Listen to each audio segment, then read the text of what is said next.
जुनी पहाड़ियां पास एक भूतिया गांव है। यह गांव बिल्कुल खाली है, यहाँ सिर्फ उजड़े हुए मकान है। खाली और बंजर जमीन है, इसे भूतिया स्थिति भी कहते हैं, क्योंकि रात के वक्त जो भी यहाँ ठहरता है, सुबह के वक्त उसका नाम निशान में नहीं मिलता है। इस गांव का नाम बेलापुर है।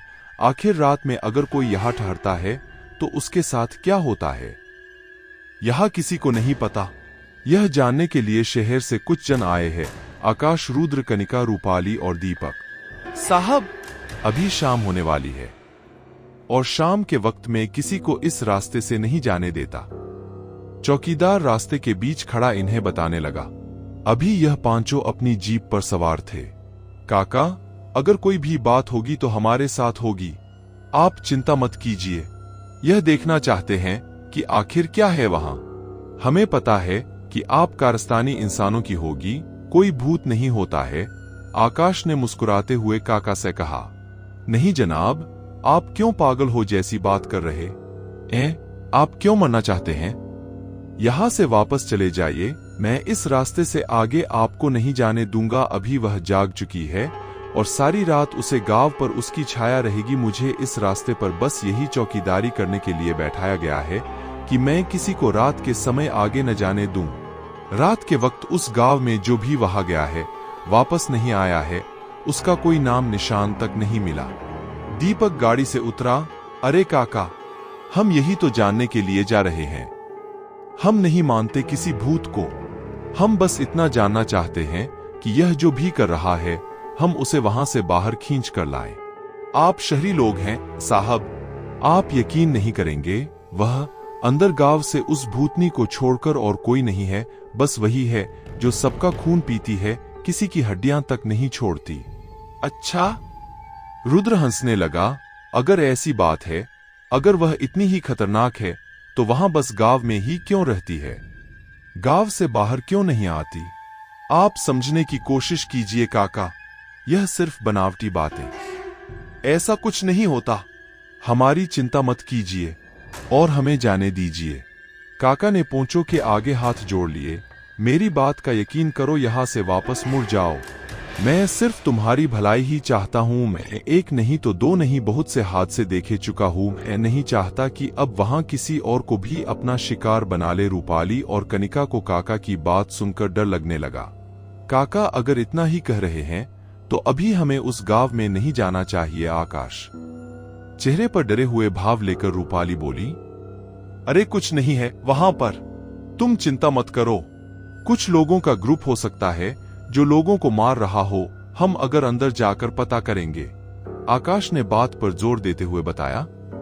रूपाली सही कह रही है आकाश, हमारी बात मानो, हम अभी रहने देते हैं। रूपाली का साथ देते हुए कनिका ने कहा। अरे कैसे रहने देते हैं? हम इतनी दूर से सिर्फ वही जानने के लिए आए हैं और तुम कहती हो कि रहने दे। आखिर तुम क्या हो गया है? आते वक्त तो तुम बड़ी एक्साइटेड थी इस गांव को जानने के लिए, बस काका की बात सुनकर तुम डर गई। दीपक ने एक नोटों की गाड़ी काका के हाथ पैर रख दी। हम जल्दी आ जाएंगे काका। संजू काका उसे नोटों की गड़ी को देखने लगा। काका को यह गड़ी नहीं चाहिए थी, मगर काका कर भी तो क्या करें, वह इन्हें समझा कर थक चुका था। यहाँ पांचों काका की बात पर यकीन ही नहीं कर रहे थे और काका ने इनका रास्ता छोड़ दिया।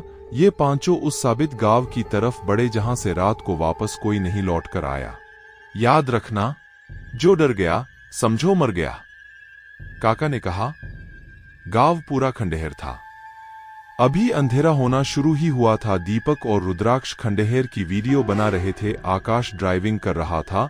रूपाली और कनिका दरी से में बैठी थी। यह तो बिल्कुल हॉरर फिल्मों में भूतिया जगह की तरह लग रहा है। ऐसी जगह सिर्फ फिल्मों में देखने को ही मिलती है। वीडियो बनाते दीपक कहने लगा। हाँ यार, हमारी यह वीडियो हिट हो जाएगी। दीपक की बात का जवाब देते हुए रुद्र ने कहा। अरे ओ भारत के महान मूर्खों, अभी अपने कैमरे को बंद करो। हम यहाँ किसी और कम से आए हैं। यहाँ ध्यान दो होने वाली हलचलों पर। कोई भी हलचल हो तो उसका पीछा करो, कुछ समझो। रुद्र ने अपना कैमरा बंद कर दिया। सही है दीपक, जो यह सभी के साथ होता है वह हमारे साथ भी हो सकता है। हमें सतर्क रहना चाहिए, हमारा टारगेट सिर्फ उसे पकड़ना है जिसकी वजह से इस खंडर का नाम भूतिया गांव है, रुद्र ने समझाया। और दीपक ने भी अपना कैमरा बंद कर लिया। अचानक से उनकी गाड़ी झटका देकर बंद हो गई। आकाश ने बार बार ट्राई किया किंतु गाड़ी स्टार्ट नहीं हो रही थी। क्या हुआ आकाश? हैरानी से रुद्र ने पूछा। वह तो मुझे भी नहीं पता, गाड़ी का बोनट खोल कर देखना पड़ेगा। आकाश गाड़ी से नीचे उतरा और गाड़ी का वह बोनट खोला। गाड़ी से धुआं निकल रहा था। पानी की टंकी का ढक्कन खोल कर देखा तो पानी की कमी थी। क्या हुआ आकाश? पता चला गया गड़बड़ है? रुद्र ने पूछा। हाँ, पानी की कमी है, तुम यही ठहरो, मैं जाकर पानी लेकर आता हूं। अरे, यह कहां से लेकर आओगे? पता भी है कहां है पानी? दीपक ने कहा। अगर पता नहीं है तो पता करना पड़ेगा, क्या कर सकते हैं? अच्छा ठीक है, फिर मैं तुम्हारे साथ चलता हूं। दीपक यह कहते हुए गाड़ी से उतरा। अरे पानी लेने जा रहा हूं, कोई पहाड़ उठाने नहीं जा रहा, तुम चिंता मत करो, मैं ले आऊंगा। आकाश ने कहा। हम जानते हैं कि तुम कोई पहाड़ उठाने नहीं जा रहे हो, लेकिन अभी हम खतरे की जगह पर हैं, इसलिए अकेले जाना ठीक नहीं है। रुद्र कहने लगा। या तो दीपक को अपने साथ ले जाओ या मैं तुम्हारे साथ चलता हूं। आकाश को उनकी बातें सही लग रही थी। अच्छा ठीक है रुद्र, तुम मेरे साथ आ जाओ। रुद्र आकाश के साथ पानी लेने चल पड़ा। अंधेरा हो चुका था। अंधेरे में यह खंडहर और भी डरावना लग रहा था। कुछ देर चलने पर भी इन्हें पानी का कोई साधन नहीं मिला। आकाश ने कुछ पायल की आवाज सुनी और पीछे मुड़कर देखा। राजस्थानी लिबास पहने एक औरत इनका पीछा कर रही थी। जैसे ही आकाश ने पीछे मुड़कर देखा तो इस औरत ने अपने कदम रोक लिए। रुद्र भी यह देख रहा था। यह कौन है भाई? रुद्र ने आकाश से पूछा। मुझे क्या पता, मैं क्या यहाँ हर रोज आता हूँ, चल देखते हैं। आकाश ने हंसते हुए जवाब दिया और दोनों इस राजस्थानी निवास पहने औरत की तरफ बढ़े और पास जाकर थम गए। कौन हैं आप और यहाँ इस खानदान में क्या कर रहे हैं? आकाश ने पूछा। कुछ देर तक तो वहां औरत चुप रही, फिर बोली, यह खंडार मेरा ही तो है, मैं तो यहाँ दिन रात रहती हूँ, आप कौन हैं जो मुझसे बिना पूछे मेरी जगह पर आए हैं? डरावनी आवाज के साथ इस औरत ने जवाब दिया। ऐसी आवाज सुनकर दोनों डर गए। रुद्र तो कांपने ही लगा था। जल्दी भाग भाई, यह कोई और ही बला है। यह कह दोनों गाड़ी की तरफ थोड़े। आकाश के मन में डर तो उठा किंतु अभी भी उसे यकीन नहीं था कि उसके सामने कोई साया खड़ा है, इसलिए वह पूरी पड़ताल करने से पहले भागा नहीं। आकाश ने धीरे धीरे उसका घूंघट उठाया और फिर आकाश ने जो देखा तो उसके पांव से जमीन खिसक गई। इसका चेहरा भद्दा और डरावना था। ऐसा चेहरा केवल चुड़ैल का ही हो सकता है। फिर आकाश की नजर उसके पैरों पर गई जो उल्टे थे। अब तो आकाश भी कांपने लगा और जल्दी से गाड़ी की तरफ भागा। रुद्र आकाश के आगे आगे भाग रहा था। आकाश ने देखा कि रुद्र एकदम से हवा में उठ गया। रुद्र को भी नहीं समझ आ रहा था कि वह उसके साथ क्या हुआ। फिर वहां बहुत सी तेज से एक दीवार में टकराया और रुद्र की बहुत तेज चीख निकली। उसके सर से खून निकलने लगा था। उसे दीवार में टकराने के बाद रुद्र सीधा जमीन पर पड़ा। अचानक से उसके पास सफेद कुर्ता पजामा पहने और भद्दी शक्ल का साया प्रकट हो गया। आकाश की सांस बड़ी हुई थी। वह थम कर अपने मित्र रुद्र को देखने लगा। जमीन पर रुद्र घायल पड़ा था। वह साये ने रुद्र के दोनों हाथ पकड़े और जड़ से उखाड़ दिए। रुद्र की बहुत ही दर्दनाक चीख निकली। यह देख आकाश की आंखें भी फटी की फटी रह गई। रुद्र लगातार चीख रहा था। फिर वह साया रुद्र के पास बैठ गया और उसके पेट में हाथ देकर पेट को खोल लिया। रुद्र के पेट का मांस निकाल कर वह साया खाने लगा। रुद्र आकाश को निहार रहा था मगर अब कुछ बोल नहीं सकता था। उसकी जरा जरा सी पलकें झक रही थी। अपने दोस्त को अपनी आंखों के सामने तड़पता देख आकाश की भी बहुत तेज चीख निकल पड़ी और वह जीप की तरफ दौड़ पड़ा। दीपक, दीपक बचाओ, दीपक बचाओ, बचाओ, कोई मदद करो। आकाश विश्व होकर भागता हुआ बस यही कहे जा रहा था। फिर एक आहा के साथ आकाश का भी मुंह खुला का खुला रह गया। आंखें फटी की फटी रह गई। धीरे से आकाश नीचे अपने पेट की तरफ गर्दन की। उसके पेट के आरों पार एक हाथ सामने आ चुका था। अक्सर भूतिया फिल्मों में भी ऐसा ही होता है। अगर कोई भूतिया जगह पर गाड़ी लेकर जाता है तो उनकी भी गाड़ी खराब हो जाती है और उसके बाद भूतिया खेल शुरू हो जाता है। अपनी बात कहकर दीपक हंसने लगा, मगर रूपाली और कनिका धीर भाव से दीपक को देख रही थी। दीपक, तुम अपनी बकवास बंद करो। एक तो इस जगह को देखकर हमें पहले से ही डर लग रहा है और तुम ऐसी बातें करके हमें और डरा रहे हो। अब चुप हो जाओ और कुछ मत बोलना। रूपाली ने दीपक पर गुस्सा छाड़ते हुए कहा। अच्छा बाबा, ठीक है, अब ऐसी बातें नहीं करूंगा, मगर सच में यार यह जगह वाकई हॉन्टेड है। यह अंधेरा हो चुका है, ऐसा लग रहा था मानो यह अंधेरा इन्हें अभी निगल ना जाए। कनिका, मुझे ऐसा लग रहा है कि जैसे कोई हमें देख रहा है, यहां कोई हमारे आसपास है, दीपक सीरियस होकर कहने लगा। और वह दोनों फिर से डर गई। तुम्हारा मजाक बहुत हुआ दीपक, अब बस करो, वरना हम दोनों यहां से वापस भी जा सकते हैं। कनिका भी सीरियस होकर दीपक को कहने लगी। क्या धमकी है यार, अब तो मुझे चुप ही होना पड़ेगा। और फिर दीपक शांत हो गया। कनिका किसी सोच में थी। आकाश और रुद्र को बहुत देर हो गई थी। कनिका को उनकी चिंता हो रही थी। दीपक, बहुत देर हो गई है, आकाश को रुद्र को गए, हम चलकर देखना चाहिए यार। चिंता जाहिर करते हुए कनिका बोली। अरे यह खंडहर है, हो सकता है इस खंडहर में पानी ना मिला हो, इसलिए वह दूर तक चले गए हो। चिंता मत करो, वह आ जाएगा। नहीं दीपक, कनिका सही कह रही है। अब रूपाली कहने लगी, उन्हें गए हुए कम से कम आधा घंटा हो चुका है, हमें चलकर देखना चाहिए। और हम अगर उन्हें ढूंढने गए और पीछे से वाय यहां आ गए तो वहां भी परेशान हो जाएंगे अगर हम उन्हें यहां नहीं दिखे तो, दीपक ने बताया। दीपक की बात भी सही थी, मगर रूपाली और कनिका को संतुष्टि नहीं थी। वह एक बार चलकर देखना चाहती थी। अच्छा ठीक है दीपक, हम देख कर आते हैं, तुम यही ठहरो। इतना कहकर दोनों जीप से नीचे उतरी। अरे अरे रुक जाओ, भारत की वीर शेरनियों। और दीपक भी उन्हें रोकने के लिए जीप से नीचे उतरा। उनका मुझे पता है, वहां तो वापस आ जाएंगे। अगर तुम रास्ता भटक गई तो तुम्हें कौन वापस लेकर आएगा। तुम दोनों यही ठहरो, मैं देख कर आता हूं, सिर्फ तुम्हारे दिल की तसल्ली के लिए। और दोनों दीपक के फैसले से संतुष्ट हुई। मगर ध्यान रखना, तुम भी जल्दी आना, कहीं उनकी तरह तुम भी देर ना कर दो। रूपाली ने कहा।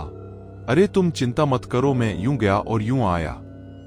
इतना कहकर दीपक उन दोनों को ढूंढने के लिए चला गया। रूपाली और कनिका वापस जीप में बैठकर उनका इंतजार करने लगी। दीपक खंडार में आगे बढ़ रहा था। चारों तरफ अंधेरा पसरा पड़ा था, मगर दीपक कोई संदेश में जरा भी डर नहीं लग रहा था। दीपक को कुछ आवाज सुनाई दे रही थी। दीपक ने अपने कदम रोक लिए। यह आवाज कैसी? दीपक ने अपने आप से पूछा, मानो बहुत से लोग बात कर रहे हो, मगर यह आवाज दीपक हल्की हल्की सुनाई दे रही थी। इसलिए दीपक को कुछ समय समझ में नहीं आ रहा था। कुछ नहीं, लगता है मेरा वहम है। इस बात को इग्नोर कर दीपक वहां से चल पड़ा। कुछ ही देर चलने के बाद दीपक को फिर से वही सनसनी सुनाई देने लगी। दीपक थम गया और ध्यान से उस सनसनी आवाज को आंखें बंद कर सुनाने लगा। ध्यान से सुनने पर दीपक को समझ आया, तेरे 2 दोस्त मारे गए हैं, अब तुम्हारी बारी है। तुम्हें मैं भी तुम्हारे दूसरों के पास जाना होगा। जैसे उन्हें तड़पा तड़पा के मारा है, इस तरह तेरी भी सामत होगी। एक झटके से दीपक की आंखें खोली। मेरे दोस्तों को कुछ नहीं हुआ है? कौन बोल रहा है? यह किसकी आवाज है? जोर जोर से चेक कर दीपक पूछने लगा और अपने दोस्तों को ढूंढने के लिए आगे इस दिशा में दौड़ पड़ा। आगे चलकर उसने तो देखा, उसे देख वह चौंक गया। उसकी आंखों से पानी टपकने लगा। आकाश! दीपक जोर से चीख। दीपक के सामने आकाश का शरीर था। उसकी आंखें अभी भी खुली हुई थी, मगर वह इस दुनिया में नहीं था। दीपक दौड़कर आकाश के पास बैठ गया। यह कैसे हो गया आकाश? किसने किया? कुछ बोल आकाश। आकाश! आकाश तू चुप क्यों है? इतना कहकर दीपक आकाश के शरीर को अपनी छाती से लगाकर रोने लगा। आकाश का शरीर खून से लथपथ था। दीपक की नजर फिर दूसरी तरफ गई, जहां कोई एक लाश के पास बैठा था। दीपक को अभी तक नहीं पता था कि वह लाश किसी की है, मगर दीपक ने अंदाजा लगाया था कि उसे लाश के पास बैठा हुआ दूसरी तरफ मुंह किए कुछ कर रहा था। अब दीपक उठा और धीरे धीरे उस तरफ बढ़ा। दीपक वह जाकर कर थम गया। कौन है? दीपक ने पूछा। उसने अपनी गर्दन घुमाकर दीपक की तरफ देखा। इसका चेहरा बताओ डरावना था। उसके मुंह से खून टपक रहा था। यह लाश रुद्र की थी। यह रुद्र की लाश के पास बैठी उसे नोच नोच कर खा रही थी। यह दृश्य वाकई भयानक था। दीपक यह दृश्य देखकर हैरान था, मगर दीपक के मन में जरा भी डर नहीं था। हे भगवान, यह क्या कर रहे हो तुम? छोड़ो इससे। इतना कहकर दीपक इस साया पर लपका, मगर वहां साया तुरंत ही गायब हो गया।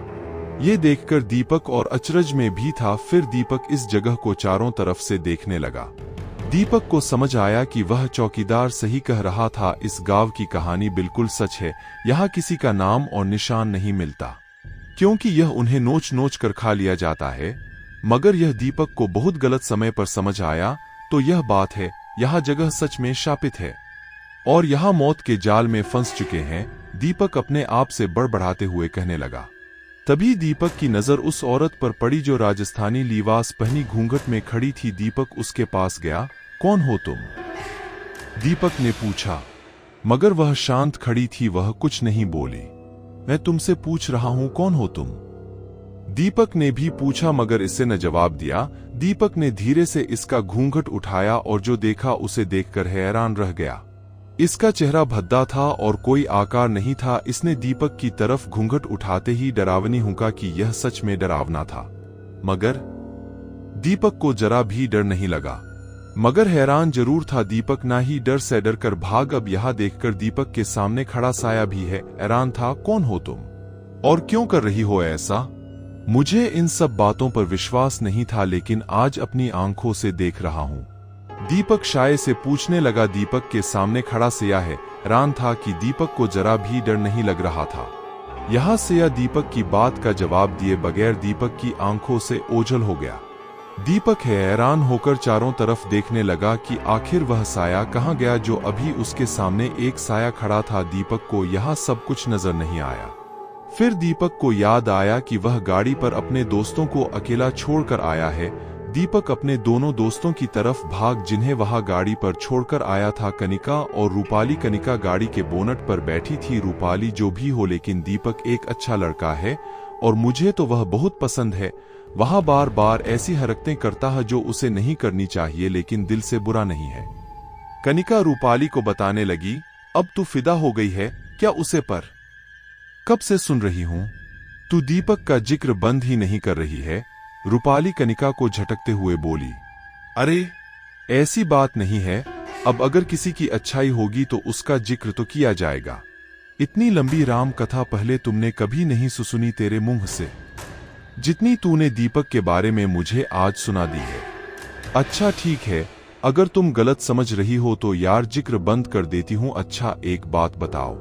इससे पहले कनिका रूपाली से कुछ पूछती है, उससे पहले कनिका को गाड़ी के पीछे वही राजस्थानी औरत दिखाई दी जो दीपक, रुद्र और आकाश को दिखाई दी थी, मगर अभी यह दोनों इसे बिल्कुल अनजान थे। कनिका चेहरे पर हैरानी भाव लिए गाड़ी से नीचे उतरी। रूपाली की नजर अभी तक उस औरत पर नहीं गई थी। क्या हुआ कनिका, चेहरे के बारे क्यों बज रहे हैं? कनिका के चेहरे के भाव देखकर रूपाली ने पूछा। जरा पीछे देख रूपाली। रूपाली ने पीछे देखा और उसे भी राजस्थानी औरत राजस्थानी लिबास में दिखाई दी। यह कौन है? रूपाली ने उसे देखकर पूछा। रूपाली भी गाड़ी से नीचे उतरी और दोनों उसको हैरानी भाव से देखने लगे। कौन हो तुम? रूपाली ने आवाज देकर पूछा, मगर वह नहीं बोली। वह चुपचाप खड़ी रही। मुझे डर लग रहा है रूपाली। अरे थम जा, मैं जाकर देखती हूं।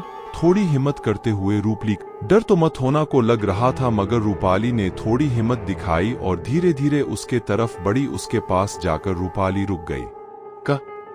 कौन हो तुम? मुझे जवाब क्यों नहीं दे रही हो तुम? डरते हुए रूपाली ने पूछा, मगर वहां फिर भी नहीं बोली।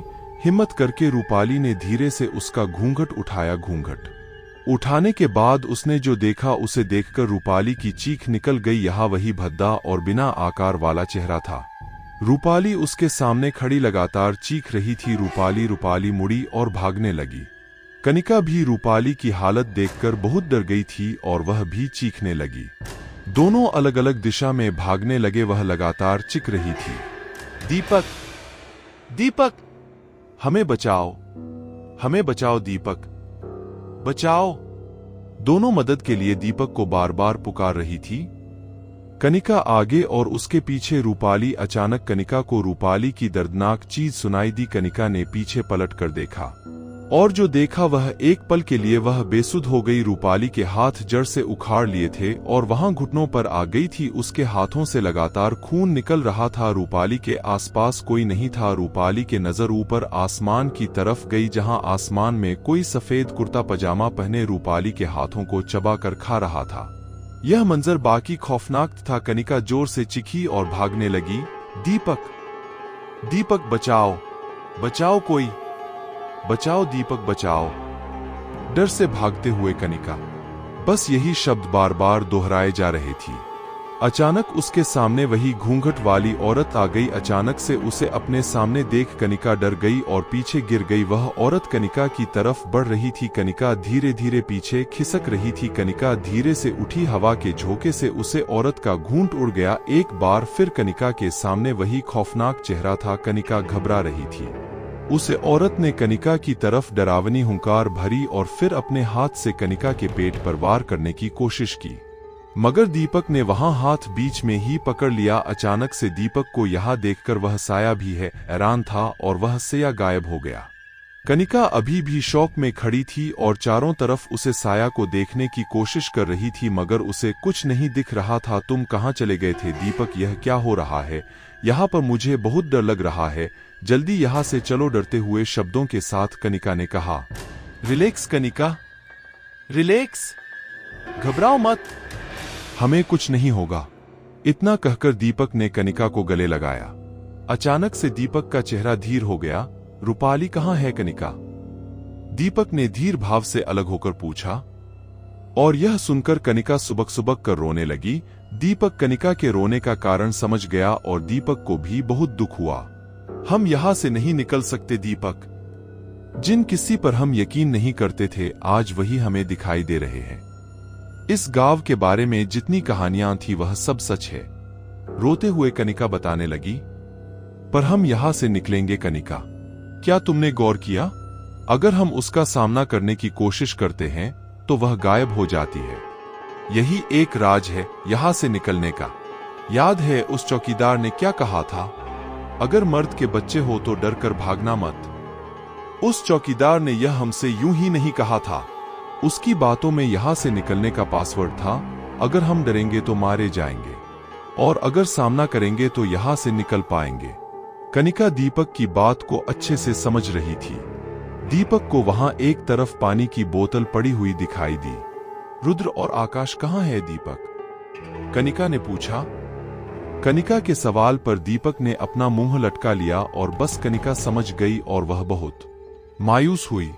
गाड़ी की तरफ आते वक्त दोनों को वह घूंघट वाली औरत बार बार दिखाई दे रही थी और दीपक कनिका से सिर्फ यही कह रहा था, हमें इसकी तरफ ध्यान नहीं देना है कनिका, बस चलते रहो।